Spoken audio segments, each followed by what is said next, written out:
The lunch tray clattered against the metal table as Lieutenant Sarah Martinez set it down in the crowded Navy base cafeteria. The noise mixed with dozens of conversations, the scraping of chairs, and the occasional burst of laughter from various tables filled with service members.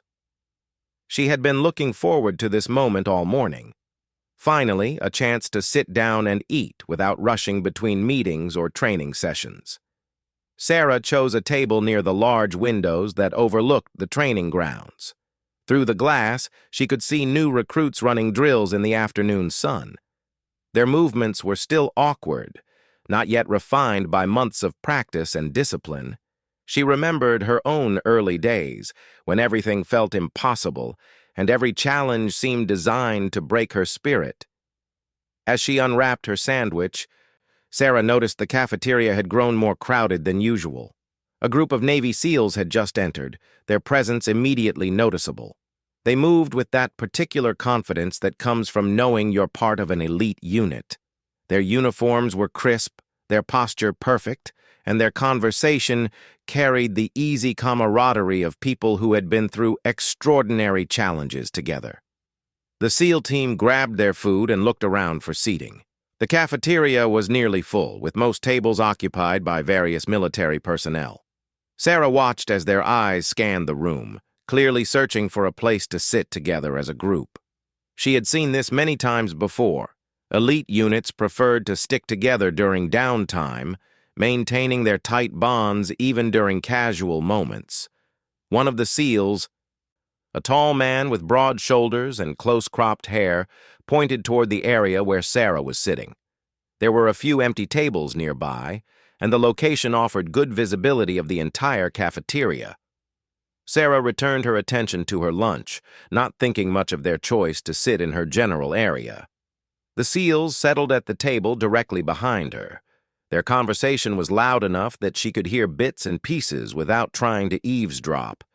They talked about upcoming training exercises, weekend plans, and friendly complaints about their commanding officers. It was the kind of casual military talk that happened in every cafeteria on every base around the world. Sarah had almost finished her sandwich when she heard her name mentioned. Not her full name, but someone had clearly noticed the nameplate on her uniform. She tried to ignore it and continue eating, but the conversation behind her was becoming increasingly audible and pointed in her direction. "Hey, Martinez," came a voice from the SEAL table. It was the tall one who had pointed out the seating area earlier. "You're that lieutenant from the logistics department, right?" Sarah turned around to face the speaker. His tone wasn't particularly friendly, but it wasn't openly hostile either. She had encountered this type of interaction before. Military personnel from different departments sizing each other up, often based on assumptions about what different roles meant in terms of actual capability and experience. "Yes, that's correct," Sarah replied evenly. She had learned long ago that responding with calm professionalism was usually the best approach in these situations. Getting defensive or aggressive rarely led anywhere productive. The SEAL, his nameplate read Patterson, leaned back in his chair with a smirk. "Logistics, huh? Must be nice having a cushy desk job while the rest of us do the real work." His teammates chuckled, clearly enjoying what they saw as good-natured ribbing. Sarah felt the familiar tightness in her chest that came with these moments. She had worked incredibly hard to earn her position and rank, but there was always someone ready to dismiss her contributions based on their assumptions about what her job entailed. She took a deep breath before responding. "Every role in the military serves an important purpose," she said, maintaining her calm tone. "We all contribute to the mission in different ways." Patterson's smirk widened. Sure. But let's be honest here. There's a difference between pushing papers and actually putting your life on the line for your country. I mean, when's the last time you saw real combat? When's the last time you had to make life-or-death decisions in the field? The conversation at nearby tables had begun to quiet down as people sensed tension developing. Sarah was aware that their exchange was attracting attention, which was the last thing she wanted. She preferred to handle these situations quietly and professionally without creating a scene. I understand that different military roles involve different types of challenges and risks, Sarah replied carefully. She could feel dozens of eyes on her now, waiting to see how this would play out. Different challenges? Patterson laughed, and his teammates joined in. Come on, Lieutenant. You sit behind a desk making sure supplies get delivered on time. That's important work, don't get me wrong, but it's not exactly the same as what we do. We're the ones who actually fight the wars. We're the ones who put everything on the line. Sarah could feel her patience beginning to wear thin, but she maintained her composure. She had been in the military long enough to know that losing her temper would only make things worse.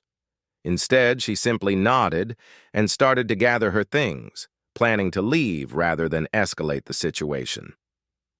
Leaving already? Patterson called out as she stood up. I guess the conversation got a little too intense for someone used to the safety of an office environment.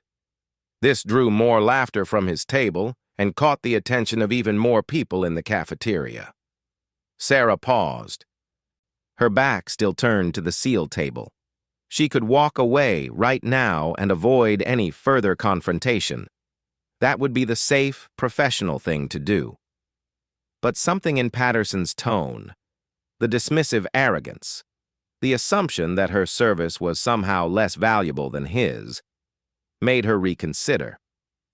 She turned back around to face the table of seals. The cafeteria had grown much quieter now, with most conversations paused as people watched to see what would happen next. Sarah could see curiosity, amusement, and concern on various faces throughout the room. You know what, Petty Officer Patterson? Sarah said, using his rank deliberately. She had noticed his insignia and wanted to make it clear that she outranked him, even if he seemed to have forgotten that detail. You're absolutely right that different military roles involve different types of service and sacrifice. Patterson's expression shifted slightly. He had clearly noticed her emphasis on his rank and the implication that she, as a lieutenant, was his superior officer. But his smirk remained, suggesting he wasn't backing down from his position. That's right, he said, and some types of service require a lot more courage and skill than others. I mean, no offense, but coordinating supply deliveries isn't exactly the same as conducting covert operations in hostile territory. Sarah nodded thoughtfully. You're absolutely correct about that. Coordinating supply deliveries is very different from conducting covert operations. She paused, seeming to consider her next words carefully. Just like coordinating supply deliveries is very different from the work I was doing before I transferred to logistics. Something in her tone made Patterson's smirk falter slightly. A few people at nearby tables leaned forward, sensing that the conversation was about to take an unexpected turn. Oh, really? Patterson said, trying to maintain his confident tone. And what exactly were you doing before you got your nice, safe desk job? Sarah smiled for the first time since the conversation began. It wasn't a warm smile, but it wasn't hostile either.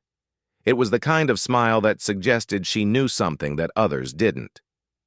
Well, she said, speaking clearly enough for everyone in the nearby area to hear, before I transferred to logistics, I spent 8 years in Army Special Operations. Most of that time was with the 75th Ranger Regiment, but I also did 2 tours with Delta Force. The effect of her words was immediate and dramatic. Patterson's mouth fell open slightly, his smirk completely disappearing. His teammates stopped laughing and stared at Sarah with new expressions of surprise and respect. Throughout the cafeteria, people who had been watching the exchange began to murmur to each other, clearly shocked by this revelation. I spent a total of 6 years in combat zones, Sarah continued, her voice calm and matter-of-fact. Afghanistan, Iraq, Syria, and a few places I can't mention by name. I was part of direct action raids, hostage rescue operations, and deep reconnaissance missions.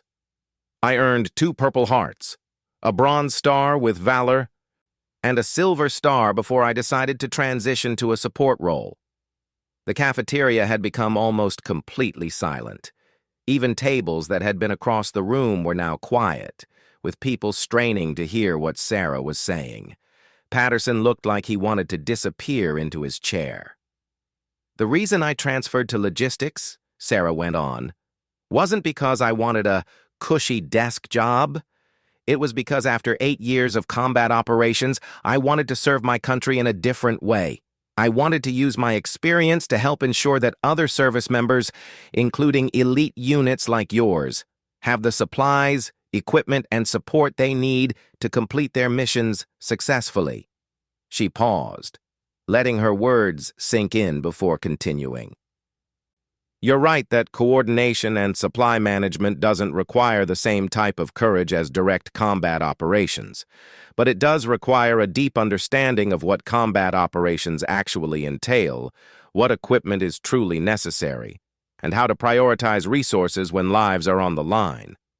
My background gives me that understanding." Patterson had gone completely red in the face. He opened his mouth as if to say something, then closed it again. His teammates were looking anywhere but at Sarah, clearly embarrassed by their friend's assumptions and behavior.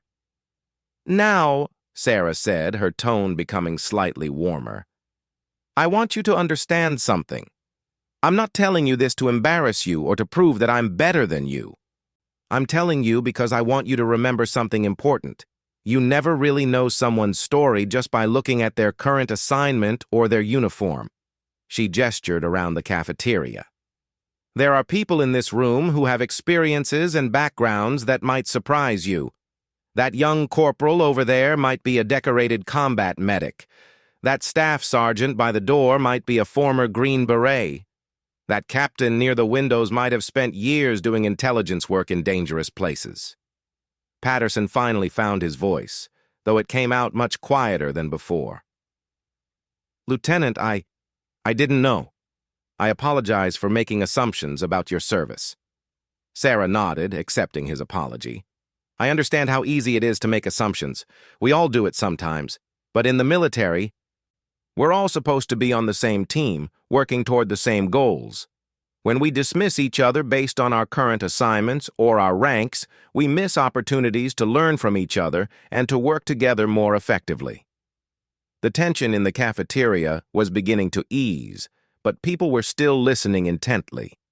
This had turned from an embarrassing confrontation into something like an impromptu lesson about respect and assumptions. "Can I ask you something, Petty Officer Patterson?" Sarah said. "Of course, ma'am," Patterson replied, his earlier arrogance completely gone. "How long have you been a SEAL?" 4 years, ma'am." "And how did you feel when people made assumptions about your capabilities before you proved yourself in training and operations?" Patterson considered this for a moment. "It was frustrating, ma'am. I knew I had what it took, but I had to prove it over and over again." "Exactly," Sarah said. "And I'm sure you've seen highly capable people dismissed or underestimated because they didn't fit someone's mental image of what a warrior should look like." "Yes, ma'am, I have." Sarah smiled again, and this time it was genuinely warm. "Then you understand why it's important to give people the benefit of the doubt and to ask questions before making judgments." The conversation was interrupted by the sound of someone clearing their throat loudly. Sarah turned to see a colonel approaching their area of the cafeteria. Everyone in the vicinity immediately stood at attention, including Sarah and all the SEALs. "As you were," the colonel said, gesturing for everyone to relax. "I couldn't help but overhear the conversation over here." "Lieutenant Martinez, is it?" "Yes, sir," Sarah replied. "I've been meaning to introduce myself. I'm Colonel Thompson, base commander. I've been reviewing your work in logistics, and I have to say, the improvements you've made to our supply chain efficiency have been remarkable. Response times are down by 30%, and waste has been reduced by almost half." Sarah felt a flush of pride, but kept her expression professional. "Thank you, sir. I've been working to apply some lessons learned from field experience to optimize our processes." "Well, it shows," Colonel Thompson said. Then he turned to address the wider group. This is actually a perfect teachable moment for everyone here. Lieutenant Martinez represents exactly the kind of career progression that makes our military stronger. Combat experience followed by specialized expertise in critical support roles. We need people who understand both the sharp end of military operations and the complex logistics that make those operations possible. He paused, looking around at the assembled faces. Too often we fall into the trap of thinking that only certain types of military service count or matter. But every single person in this room contributes to our mission. The success of elite units like our SEAL teams depends absolutely on having excellent intelligence, logistics, medical support, communications, maintenance, and dozens of other specialties. Colonel Thompson's attention returned to Patterson. "Petty Officer, what's your name?" "Patterson, sir. SEAL Team 4. "Petty Officer Patterson, I want you to think about your last deployment. How would that mission have gone if your equipment hadn't been properly maintained, if your intelligence had been inaccurate, if your extraction hadn't been coordinated perfectly, if your medical support hadn't been standing by?" Patterson stood straighter. "It wouldn't have succeeded, sir. We depend on all those support elements." "Exactly right. And the people providing that support aren't lesser warriors, they're essential teammates. Many of them, like Lieutenant Martinez, have combat experience that informs how they approach their support roles." The colonel looked around the cafeteria one more time. "I hope everyone here takes this lesson to heart. We're stronger when we respect each other's contributions and learn from each other's experiences. Carry on." As Colonel Thompson walked away, the normal noise level of the cafeteria gradually returned. But the atmosphere around Sarah's area remained somewhat subdued. People were clearly still processing what had happened. Patterson approached Sarah as she prepared to leave. "Lieutenant, I want to apologize again. What I said was out of line, and frankly, it was stupid. I let my ego get in the way of basic respect and professionalism." "I appreciate that," Sarah said. "And I hope you understand that I wasn't trying to humiliate you. Sometimes these conversations need to happen so we can all learn something." "Absolutely, ma'am. And if it's okay with you, I'd like to ask you something." "Go ahead. Would you be willing to talk with our team sometime about your combat experience?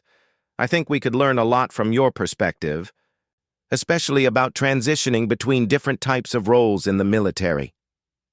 Sarah considered this. "I'd be open to that. I think it could be beneficial for both sides. I'm always interested in understanding the current challenges that operational units face, so I can better support them from the logistics side." "That would be great, ma'am. I'll talk to our team leader and see if we can set something up." As Sarah finally left the cafeteria, she reflected on how the day had unfolded. She hadn't planned to share her background with a room full of people, and she certainly hadn't expected to have such an intense conversation with a Navy SEAL. But perhaps it had been necessary. Walking back to her office, Sarah thought about the assumptions people made about her every day. Some saw her current assignment and assumed she had chosen an easy path through military service. Others saw her rank and assumed she had climbed the ladder through politics rather than merit. Very few people knew the full story of her journey from combat operations to logistics coordination. But maybe that was changing. Word would spread about what had happened in the cafeteria today. People would start to see her differently, and perhaps more importantly, they might start to think differently about their colleagues and teammates. As she settled back into her afternoon work, Sarah felt a sense of satisfaction. Not because she had embarrassed Patterson or proven herself superior, but because she had potentially helped create a more respectful and collaborative environment on the base. That, she reflected, was just as important as any mission she had completed in her combat years. 3 days after the cafeteria incident, Sarah Martinez was deep in inventory reports when her office door received a sharp knock. She looked up from her computer screen, where spreadsheets of ammunition counts and equipment requisitions had been demanding her attention for the past 2 hours. "Come in," she called out, expecting to see one of her logistics team members with another question about supply schedules. Instead, Petty Officer Patterson stepped through the doorway, followed by 3 other Navy SEALs she recognized from the cafeteria encounter. They all looked somewhat uncomfortable, standing stiffly in her small office space that was designed for desk work rather than military formations. "Lieutenant Martinez," Patterson began, "I hope we're not interrupting anything critical. We were hoping we could speak with you for a few minutes." Sarah saved her work and gestured toward the small seating area in the corner of her office. "Please have a seat. What can I do for you?" The 4 SEALs arranged themselves in the available chairs, with Patterson taking the lead as their apparent spokesperson. Sarah could sense they had discussed this visit beforehand and had chosen him to handle most of the talking, probably because he had been the one involved in the original confrontation. "Ma'am, we've been talking a lot since what happened in the cafeteria," Patterson said. "About assumptions, respect, and honestly about how much we don't know about the people we work alongside every day." Sarah nodded, encouraging him to continue. "We realized that we never properly introduced ourselves or took the time to understand what different departments actually do on this base," he went on. "We've been operating in our own bubble, focused only on our team and our missions." One of the other SEALs, whose nameplate read Rodriguez, leaned forward. "Lieutenant, we were hoping you might be willing to help us understand something. You mentioned that your logistics experience helps you better support operational units. Could you explain what that means in practical terms?" Sarah was intrigued by their genuine curiosity. She had expected them to be defensive or to avoid her after the cafeteria incident, but instead they seemed to be making a sincere effort to learn. "I'd be happy to explain," she said. "Let me give you a concrete example. Last month, your team requested a specific type of night vision equipment for an upcoming training exercise. The standard requisition process would have taken 2 weeks to fulfill that request." "Right," said another SEAL, whose nameplate showed Chen. "We ended up having to modify our training plan because of the delay." "Actually, you didn't," Sarah said with a slight smile. "I expedited that request and had the equipment delivered in 4 days. But the reason I was able to do that effectively wasn't just because I know how to push paperwork through the system faster." She turned to her computer and pulled up a file. "When I reviewed your equipment request, I noticed you were asking for Generation 3 intensifier tubes, which are excellent for most night operations. But I also noticed that your training scenario involved a simulated urban environment with mixed lighting conditions." The SEALs exchanged glances, clearly interested in where this was going. "Based on my field experience in similar environments, I knew that Generation 3 tubes can actually be problematic in urban settings with intermittent artificial lighting. The constant adjustment between light and dark can cause eye fatigue and reduce overall effectiveness." Rodriguez nodded slowly. "We did notice some issues with that during the exercise. The guys complained about headaches and difficulty transitioning between lit and unlit areas." "Exactly," Sarah said. "So instead of just filling your original request, I included some newer digital night vision units that handle mixed lighting conditions much better. I also added some backup equipment in case you wanted to compare performance." Chen looked impressed. "Those digital units were game changers for that exercise. We assumed they were just extras that got thrown in." "That's the kind of practical application I'm talking about," Sarah explained. "Understanding equipment from a user perspective, not just from a procurement perspective. When you've actually had to rely on gear in life or death situations, you develop insights about what works, what doesn't, and what little details can make a huge difference." Patterson was taking notes on a small pad. "Ma'am, could you give us another example? This is exactly the kind of information we need to understand better." Sarah thought for a moment. "All right, here's one that might surprise you.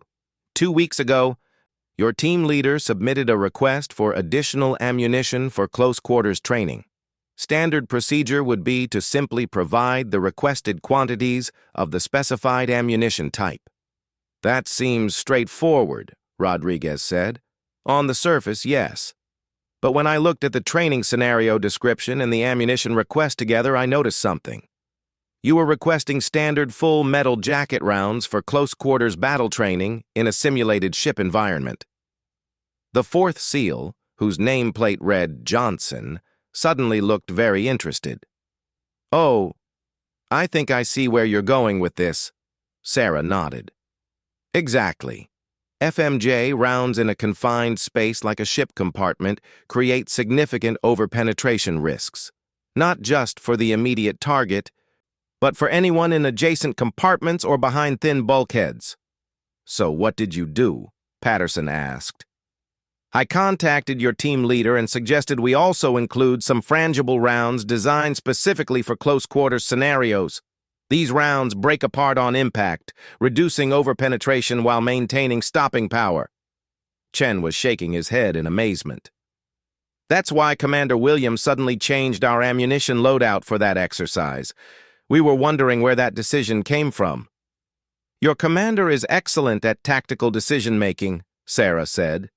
"But he appreciated having someone in logistics who could flag potential issues before they became problems during training." Johnson leaned back in his chair. "Lieutenant, I have to admit, we never thought about logistics as a tactical consideration. We always saw it as just getting us the stuff we need." "That's a common perspective," Sarah said, "and it's understandable. When you're focused on mission execution, you shouldn't have to worry about supply chain details, but the reality is that logistics can make or break operational success." She pulled up another file on her computer. "Let me show you something that might illustrate this point. This is a mission analysis from my time with Delta Force. We had a high-priority target in a remote location, and intelligence indicated we had a narrow window for the operation." The SEALs gathered around her computer screen as she brought up a detailed map and timeline. The original plan called for a direct assault followed by immediate extraction via helicopter.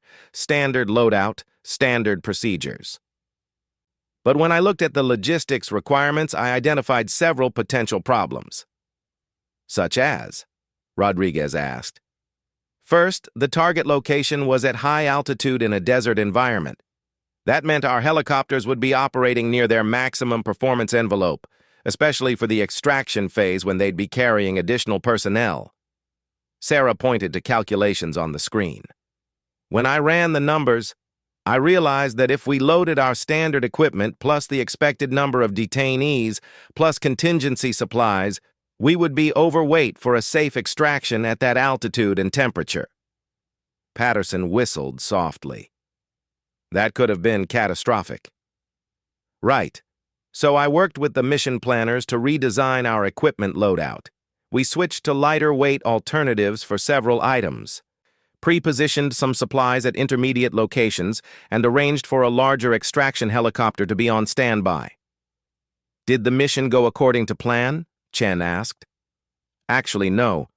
We encountered unexpected resistance and had to hold the target location longer than planned. We ended up with more detainees than expected, and one of our team members was wounded and needed medical evacuation." Sarah highlighted different elements on the screen as she continued. "Because we had planned for weight restrictions and arranged backup extraction assets, we were able to successfully evacuate everyone without compromising the mission. If we had gone with the original logistics plan, we would have been in serious trouble." The room was quiet for a moment as the SEALs absorbed this information. "Ma'am," Johnson finally said, "I think we owe you an apology that goes beyond what happened in the cafeteria. We've been treating logistics like it's separate from our operational world, when clearly it's an integral part of mission success." "You don't need to apologize for that," Sarah said. "It's natural to focus on your area of expertise. But you're right that everything is connected. Good logistics isn't just about delivering supplies on time. It's about understanding how those supplies will be used and what challenges the end users might face." Rodriguez had been thinking while the others talked. "Lieutenant, Can I ask you about the transition from combat operations to logistics? That must have been a significant change. Sarah nodded. It was challenging in ways I didn't expect.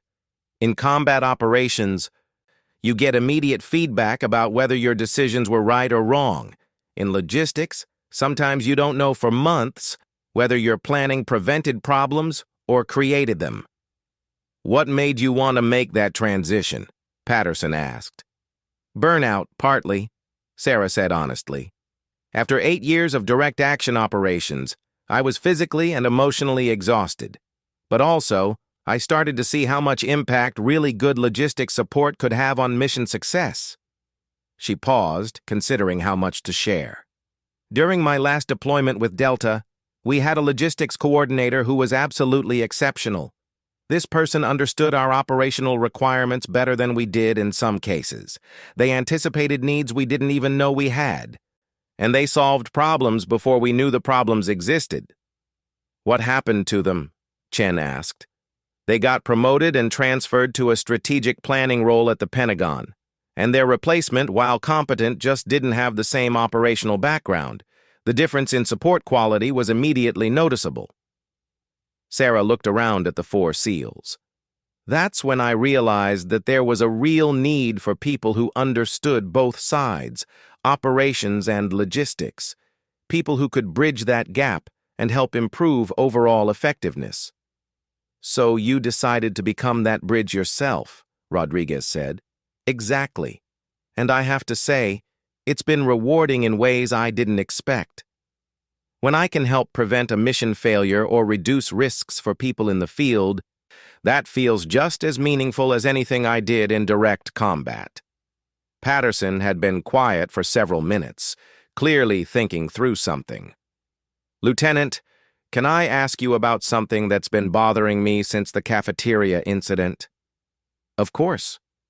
When I was making those comments about desk jobs and real combat, you could have shut me down immediately by mentioning your background.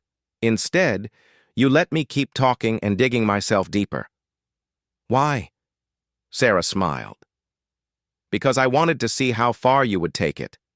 And I wanted everyone else in that cafeteria to hear the assumptions you were making. You were teaching all of us a lesson, Johnson said with realization. I was hoping to.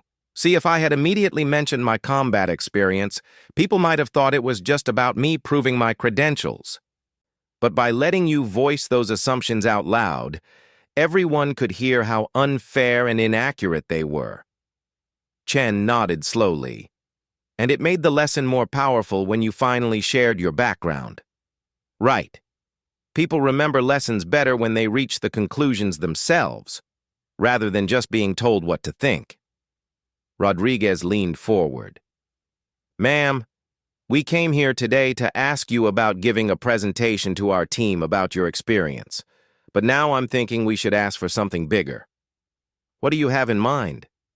Would you be willing to do a broader presentation about the connection between logistics and operations? Maybe for multiple teams, not just SEALs? Patterson picked up the thought. We could invite other special operations units, maybe some conventional forces too. Help everyone understand how to work better with logistics support and how logistics can enhance operational effectiveness. Sarah considered this. That could be valuable. I'd want to include some of my logistics team members as well, so people could hear directly from the specialists who handle different types of support. Absolutely, Johnson said. The more we can break down these silos between different parts of the military, the better we'll all operate. All right, Sarah said.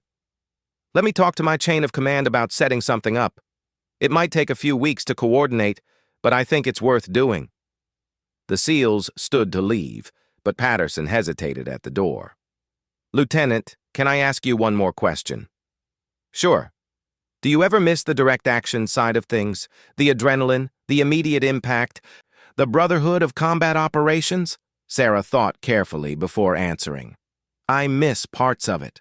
I miss the intensity and the clarity of purpose. And I definitely miss working with some of the most dedicated and skilled people I've ever known. She paused, looking out the window at the training grounds. But I don't miss the constant stress, the physical toll, or the weight of making life or death decisions every day. And I've found that there's a different kind of satisfaction in this work, knowing that I'm helping dozens of teams be more effective and safer. I can understand that, Patterson said.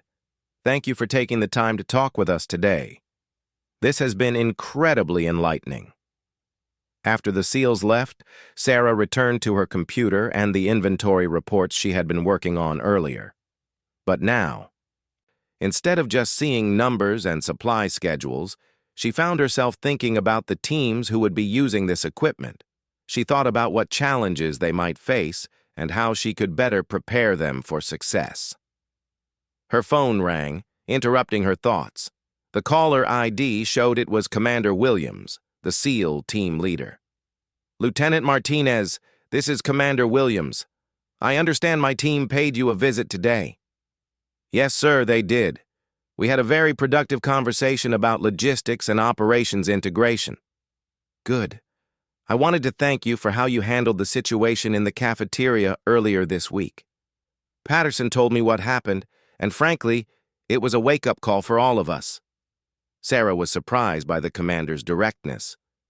Sir, I hope there won't be any negative consequences for Petty Officer Patterson. He was professional about apologizing and learning from the situation. No negative consequences, Williams assured her. But there will be some positive changes. We're implementing new procedures to ensure my team has better communication with support departments, starting with logistics. I'm glad to hear that, sir. I'm also told you might be willing to do a presentation about logistics and operations integration. Yes, sir. I think it could be beneficial for multiple units. Excellent. I'll coordinate with other team leaders and we'll set something up. I want my people to understand how to be better partners with the support elements that make their missions possible. After ending the call, Sarah reflected on how much had changed in just a few days. What had started as an uncomfortable confrontation in a cafeteria had evolved into genuine learning opportunities and improved cooperation between different parts of the military. She realized that her transition from combat operations to logistics had given her more than just a new career path. It had given her a unique perspective on how different elements of military service connected and supported each other. And now, she had the opportunity to share that perspective with others, potentially making everyone more effective. As she returned to her work, Sarah felt a renewed sense of purpose. Her mission had evolved, but it was no less important than anything she had done in her combat years. She was still serving her country and supporting her fellow service members, just in a different way. 2 weeks later, the base's largest auditorium was filled to capacity. Sarah Martinez stood at the side of the stage, reviewing her presentation notes one final time, as military personnel from across the installation continued to file into the remaining seats. What had started as a simple request from a SEAL team had grown into a major interdepartmental education event. Colonel Thompson approached her backstage. Lieutenant, I have to say, the response to this presentation has exceeded all expectations. We have representatives from every major unit on base, plus several people from other installations who heard about it through the network. Sarah looked out at the audience through a gap in the curtain. She could see Navy SEALs, Marine Force recon teams, Army Rangers, Air Force Special Operations, and dozens of support personnel from logistics, intelligence, medical, communications, and maintenance departments. The diversity of uniforms and rank insignia was impressive. Sir, I hope this lives up to the expectations, Sarah said. I've never presented to this large an audience before. You'll do fine, Colonel Thompson assured her. Just remember, these people are here because they want to learn. The cafeteria incident opened a lot of eyes about the assumptions we make about each other's roles and contributions. As Sarah took the stage, the auditorium quickly quieted. She looked out at hundreds of faces, many of which she recognized from around the base. In the front rows, she could see Patterson and his SEAL teammates. along with several other special operations personnel she had worked with indirectly through equipment requests and mission support. "Good afternoon," Sarah began, her voice carrying clearly through the sound system. "3 weeks ago, I was sitting in the base cafeteria eating lunch when a Navy SEAL decided to educate me about the difference between real military service and desk jobs." This drew chuckles from the audience, particularly from those who had heard about the cafeteria incident through the base's efficient rumor network. That conversation, which started with some unfair assumptions and ended with mutual respect and learning, made me realize something important.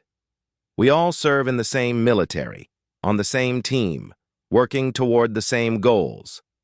But too often, we operate in separate silos without really understanding how our different roles connect and support each other. Sarah clicked to her first slide, which showed a diagram of interconnected military functions. Today, I want to talk about those connections.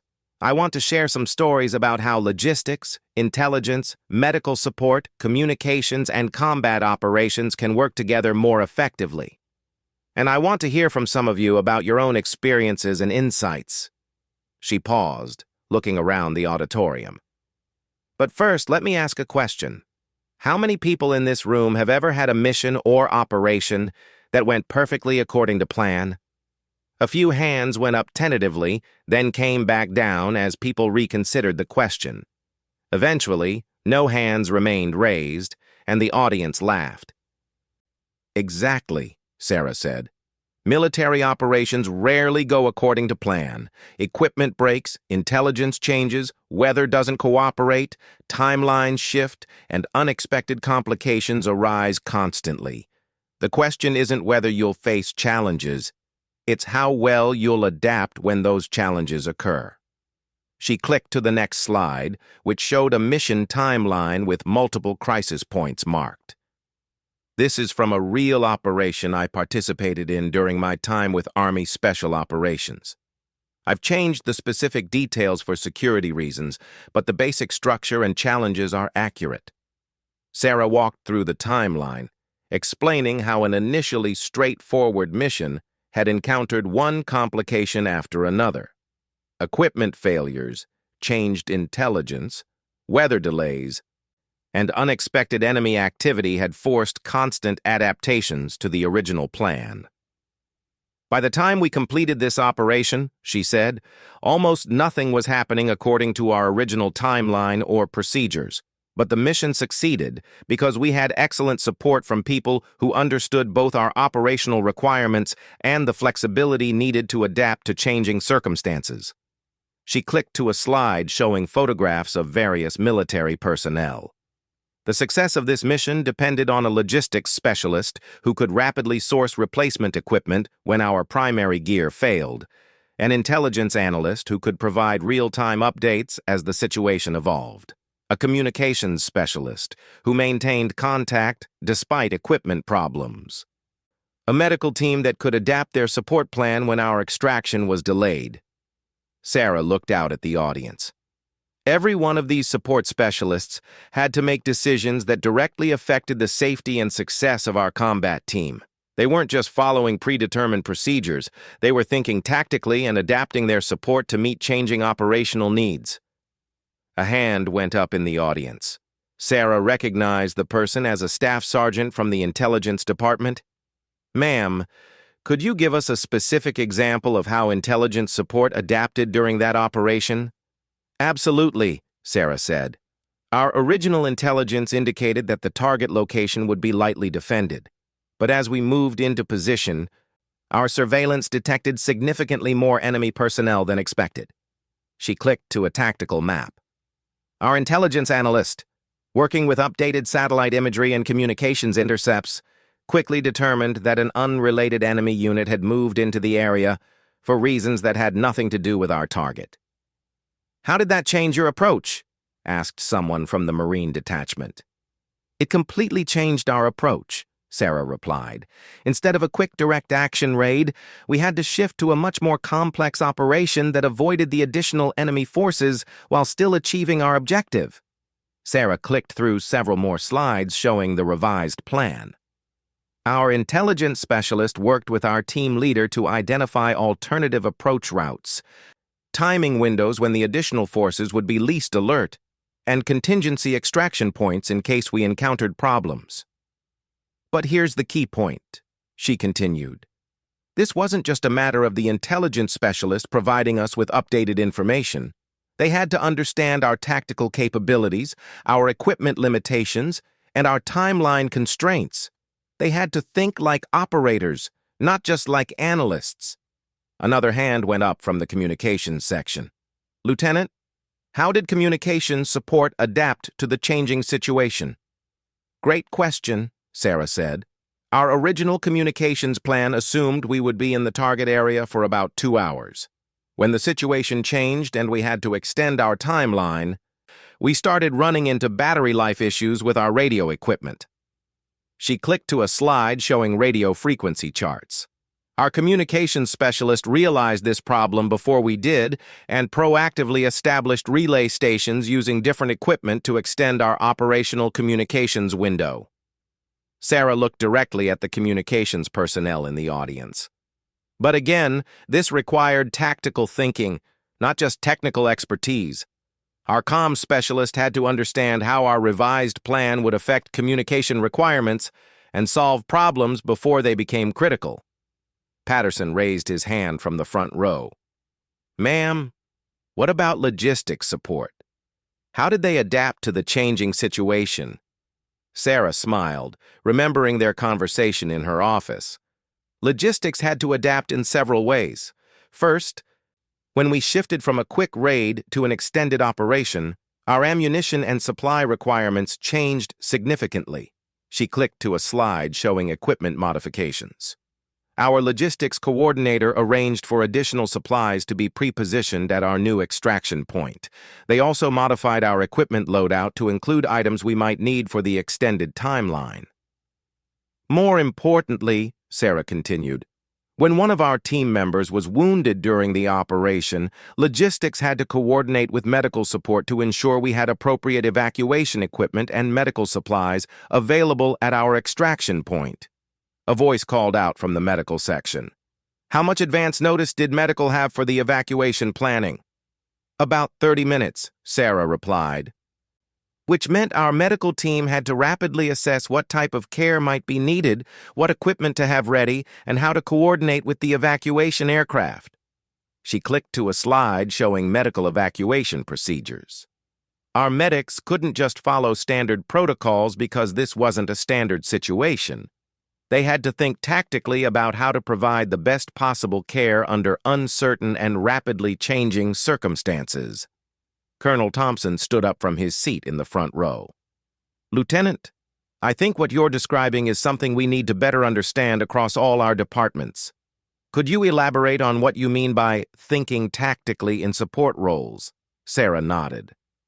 Sir, I think tactical thinking in support roles means understanding that your job isn't just to follow procedures or provide requested services. Your job is to understand the operational context, anticipate problems, and provide solutions that enhance mission success. She clicked to a new slide showing a comparison chart. For example, a logistics specialist who thinks tactically doesn't just fill equipment requests.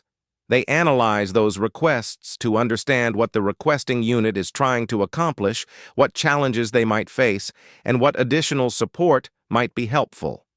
Sarah gestured toward the SEAL section of the audience. When Petty Officer Patterson's team requested night vision equipment, I didn't just provide what they asked for. I considered the training scenario they described and provided additional equipment that would work better in their specific environment. That's exactly the kind of tactical thinking we need more of, Colonel Thompson said. How do we develop that mindset across different departments? I think it starts with better communication between operational units and support departments, Sarah replied. Too often, support requests are handled through formal channels without any direct communication between the people who need the support and the people providing it. She clicked to a slide showing organizational charts. What if we created more opportunities for direct interaction? What if logistics personnel could observe training exercises to better understand equipment usage? What if intelligence analysts could participate in mission planning discussions to better understand information requirements? A hand went up from the maintenance department. Lieutenant, how would this apply to maintenance support? We usually just get equipment that needs to be fixed. Excellent question, Sarah said. Tactical thinking in maintenance might mean understanding not just what needs to be fixed, but when it needs to be operational and what performance standards are critical for specific missions. She clicked to a slide showing maintenance timelines. For example, if a helicopter needs maintenance before a high-priority mission, a tactically thinking maintenance team considers not just the technical requirements, but also the mission timeline, backup equipment availability, and performance standards needed for that specific operation. They might identify potential problems before they become critical, suggest preventive maintenance that could avoid mission delays, or prioritize certain repairs based on operational requirements rather than just maintenance schedules. The questions and discussion continued for another hour, with personnel from every department sharing their perspectives and experiences. Sarah was impressed by how engaged everyone was and how many practical ideas emerged from the conversation. As the presentation wound down, Colonel Thompson returned to the stage. I want to thank Lieutenant Martinez for sharing her insights and facilitating this discussion. But more importantly, I want everyone here to think about how we can implement these ideas in our daily work. He looked out at the audience. Starting next week, we're going to begin implementing some new procedures designed to improve communication and collaboration between operational units and support departments. Sarah was surprised by this announcement, as she hadn't been told about any new procedures. Colonel Thompson continued, We're going to establish regular liaison meetings between operational units and their primary support elements. We're going to create opportunities for support personnel to observe training exercises and for operational personnel to better understand support capabilities and limitations. Most importantly, he said, we're going to change how we evaluate success in support roles. Instead of just measuring whether procedures were followed correctly, we're going to evaluate whether support enhanced operational effectiveness. The auditorium erupted in applause. As people began to file out, many stopped to speak with Sarah personally. She found herself fielding questions, accepting invitations to visit different departments, and scheduling follow-up conversations. Patterson and his team were among the last to approach her. Lieutenant, he said, I want you to know that this presentation has completely changed how our team thinks about working with support personnel. Rodriguez nodded in agreement. We're already implementing some of these ideas. We've scheduled meetings with our primary logistics and intelligence contacts to better understand how we can work together more effectively. That's wonderful to hear, Sarah said. And I hope you know that the door is always open for these kinds of conversations. Chen smiled. Actually, ma'am, we have a proposal for you. Oh? We'd like to invite you to observe one of our training exercises, Johnson said. Not to evaluate or critique, but to see how we currently operate and to identify opportunities where better logistics coordination might enhance our effectiveness. Sarah was intrigued. I'd be very interested in that opportunity. It would help me understand your operational requirements much better. As the SEAL team headed toward the exit, Patterson turned back.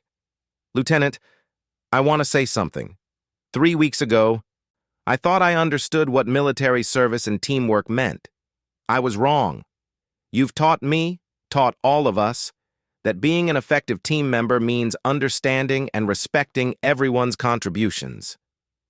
Thank you, Petty Officer Patterson. I think we've all learned something important about working together more effectively. After everyone had left, Sarah remained on the stage for a few minutes, looking out at the empty auditorium. She thought about how much had changed since that day in the cafeteria when she had simply wanted to eat lunch in peace. Colonel Thompson approached her as she gathered her materials. Lieutenant, that was outstanding. You've started something important here today. Thank you, sir. I hope the new procedures you mentioned will help institutionalize some of these ideas. They will, he assured her. But I also wanted to talk to you about something else. I've been in touch with some colleagues at other installations who are interested in having similar presentations. Would you be willing to take this program to other bases? Sarah considered this. Sir, I think that could be valuable. But I'd want to modify the approach based on what we learn from implementing these changes here first. Absolutely. Let's see how things develop over the next few months. Then we can discuss expanding the program. As Sarah walked back to her office, she reflected on the unexpected direction her career had taken. 6 months ago, she had seen her transition to logistics as a step away from the action and excitement of military service. Now she realized it had given her a different but equally important mission. She was still serving her country and supporting her fellow service members. She was still solving complex problems and making decisions that affected mission success. But instead of leading combat operations, she was helping to build better teamwork and understanding across the entire military organization. That evening, Sarah updated her personal journal, something she had done regularly since her early days in combat operations. She wrote about the presentation, the audience response, and her thoughts about the changes that might result. But mostly, she wrote about the satisfaction of seeing people from different departments begin to understand and respect each other's contributions. She wrote about the potential for improved cooperation and effectiveness across the entire base. As she finished writing, Sarah realized that her story had come full circle. She had started her military career focused on individual excellence and unit cohesion within small elite teams. Now, she was working to build cohesion and excellence across much larger, more diverse military organizations. Both missions were important. Both required dedication, skill, and commitment. And both contributed to the larger goal of military effectiveness and national security. The next morning, Sarah returned to her office to find her email inbox filled with messages from personnel across the base. Some were asking follow-up questions from the presentation. Others were proposing new collaboration initiatives. Several were simply expressing appreciation for the insights she had shared. As she began working through the messages, Sarah smiled. The cafeteria incident that had started with misunderstanding and disrespect had evolved into genuine learning and improved cooperation. It reminded her that sometimes the most important battles weren't fought with weapons, but with patience, understanding, and the willingness to bridge differences between people on the same team. Her phone rang, and she saw it was a call from the Pentagon. As she answered, Sarah wondered what new opportunities might be emerging from the changes that had begun with a simple lunch conversation in a military cafeteria.